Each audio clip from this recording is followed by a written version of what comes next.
Interstate H2. Yeah! Alright, today we are talking about Interstate Highway H2 in Hawaii, and we're also going to be dabbling on Hawaii's only 3-digit route, H201. So it's a jam-packed episode of all things Hawaii. Should be cool. Alright, we see Interstate H2 is not nearly as long as Interstate H1, and it is not coastal at all. It goes inland. It goes from Waipahu to Wahiawa while passing through Mililani City along the way. You're watching Control City Freak. This is the YouTube channel where we talk about interstate highways and the places that they're signed to go to. If you dig this kind of content, why not give us a like? And if you really dig it, why not subscribe? Yeah, subscribe. Alright, and I should mention that you can request your exit for a $5 super sticker in the comments section only. And I'm going to be taking a break and we'll be letting you guys know what will be coming next in the next few weeks here. So thank you and stay tuned. Alright, let's talk about northbound H2. So we begin here on H1 where we saw last week, and H1 is signed for Honolulu, and H2, the exit for H2 is coming in half a mile. It is signed for Mililani and Wahiawa, and those are really kind of the only two places it goes to because it is only about 7 miles long.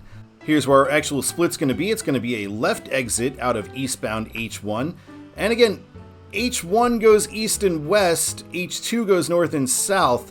And the reason for that is because they didn't number according to even and odds the way we do in the rest of the US, but in Hawaii they just numbered the interstates in the order that they were built, because obviously there's never going to be some huge network of them. Westbound on H1 heading for Waianae, we see it is a 2-lane right exit for North H2. And here we are on the ramp coming from eastbound H1, meeting up with the ramps coming from westbound H1 to form H2. H2 is the Veterans Memorial Freeway. Not the most unique freeway name, but it works. And we get a mileage sign straight from the beginning. We have Ka'uka Boulevard and Mililani and Wahiawa.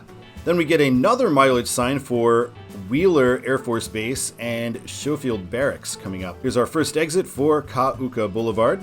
And we get a North H2 reassurance shield here. We're getting to Mililani, so we've got Mililani Town and Mililani Maka, which is a subdivision, I believe. And we see exit 5A, they go to Mililani Maka, and if you want to go to Mililani Town, you stay on 2 and get on the next exit.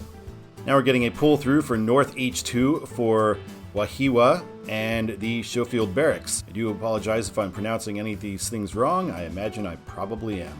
We get another list of exits here: Mililani Tech Park, Wheeler Air Force Base, and Schofield Barracks.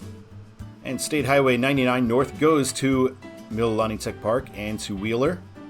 And shortly we're going to be meeting Highway 80 for Wahiawa and 99 North for Schofield Barracks. And we haven't been on it long, but we are going to end the freeway in 1 mile. Here's an exit for Wahiawa, which is where we are now. And then we end freeway and go onto a surface street in the city of Wahiawa. We see that stoplight right up ahead. Alright, let's talk about southbound H2. Southbound H2, we're beginning right at that same stoplight for Lakeview Road, and we kind of have an exit right at the start, so we're in H2 South Honolulu, and we get 99, the old route, which will kind of follow along with H2. Nice scenery for sure as you drive south on this road in the interior of Oahu. And here's an exit for Wahiawa. Don't see this too often. We get Mililani 1/2 and Waipahu 6 miles ahead. That is the end of IH2. And at random interchanges, H2 is signed for Honolulu and Wahiawa. We're coming toward the end of H2 now, so we get Waipahu and Pearl City next right. And that H1 is our next right, and it is west for Waianae. And the main line of H2 is going to default into H1 east for Honolulu, which of course makes sense. So here's where H1 traffic cuts off for Waianae, and mainline traffic continues on for Honolulu. And we see there are express lanes on H1, so you can get onto express lanes when they are open from this point. And we merge into H1 and we see that entrance for the express lanes. Alright, let's look at TODS the way it should be for Interstate H2. Northbound, I'm going to say just how they do. It should be Mililani and Wahiwa, and southbound, it should be Honolulu, which is what they do. So they do a good job with H2, a lot more sensible than like especially westbound H1. Alright, bonus content, we are going to talk about H201, Hawaii's only 3-digit interstate, and we see H201 is kind of a shortcut around H1. So first we're going to talk about eastbound H201, and H201 doesn't actually begin at H1, it begins right here by this intersection. We see that they have this new train system set up here, so that's cool, and we are going to be turning right. And on this road we see it's going to be Stadium Pearl Harbor straight ahead and Honolulu if you exit. This is under construction though, so I'm going to look back a couple years. Quite a few years, because again, Hawaii, not very many Google Street View dates. This is maybe 2011, 2009, and it's the second newest one. Again, Google, if you need somebody to drive a Street View car around Hawaii, I'm your guy. Call me, hit me up. Alright, so we see this exit east H201 and H1 for Honolulu right here, and Stadium Pearl Harbor if you go straight. We are now on H201 and we're meeting H1 right away, so H1 East for Joint Base PHH and the airport.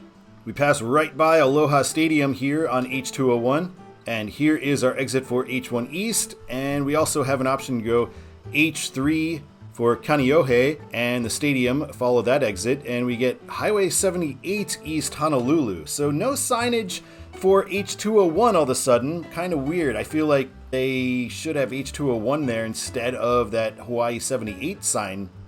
And in fact, further along, we do get H201 on the sign, H201 East Honolulu, as we meet H3 and the stadium exit. Here's the actual exit for H3, Kaneohe, and H3 is signed eastbound, as is H201. Here's exit 2 on H201. There's not many exits, so I'll show you all of them. And at this random exit, it is Honolulu for eastbound 201. Getting exit 3 for Highway 7310, Airport and Tripler Hospital. And we're also going to be meeting Fort Shafter and King Street. And we're already signed H1 instead of H201, even though we're still on H201 here. Here's the Fort Shafter exit, and we are still signed H1 East Honolulu, even though we are on 201. And even the exit sign on here says H1 East. And we merge into H1. We see H201 is actually quite a bit bigger than H1 when we merge into H1 at this point. And let's look at westbound H201. H201 at the beginning is signed for Fort Shafter and Aiea, and I'm not entirely sure why. I feel like it should probably be signed for Pearl City here, because that's a pretty major Honolulu suburb. Here we are going under H1. H1 has that meeting with the Nimitz Highway shortly. And here's our exit for Fort Shafter, so now we're on just H201 West Aiea, and here we're meeting 7310 again. And on this particular interchange, you do see we get H201 for Honolulu eastbound and H201 westbound for Aiea. We're going to be meeting H3 now at this major intersection where we kind of meet H3 and H1 and the stadium all together, probably the biggest interchange in Hawaii. And so, yeah, we get H3 East Kaneohe. So we see we can exit east to H3. Mainline through traffic is going to be H1 West Pearl City. And then we have a smaller cutoff of H201 continuing onto Aiea. And we're getting an exit 1D and 1E. Not too often we get so many exit suffixes, outside of Kansas City at least, but we're getting that because, like I said, this is a huge interchange. And we're seeing we get 3 lanes exit only for H1 to Pearl City, and H201 continuing only has 2. So H1 traffic would be the major one here. Get another look at Aloha Stadium. And now we have this exit for Stadium and Aiea. And now we're going to be on 99 West Pearl City as H201 is going to be ending. And we dump into the road that we're on when we started here, so H201 is now over. I'm going to say the way it should be for H201, I think it should be eastbound Honolulu as it is, but westbound, I do think it should be Pearl City. I think it'd be okay to switch to Aiea after the H1, H3 mega intersection there, but that's only for the last tail end part of H201. So I do think Pearl City would be the way to go, as H201's main purpose is as a shortcut bypass of H1. All right, thank you so much for watching this episode of Control City Freak. I really appreciate it, and we will be back next week with H3, the final two-digit interstate in these United States that I have not yet covered, even though it's one digit. I really appreciate you guys watching. Thank you so much. My name is Todd, and until next week, keep on trucking.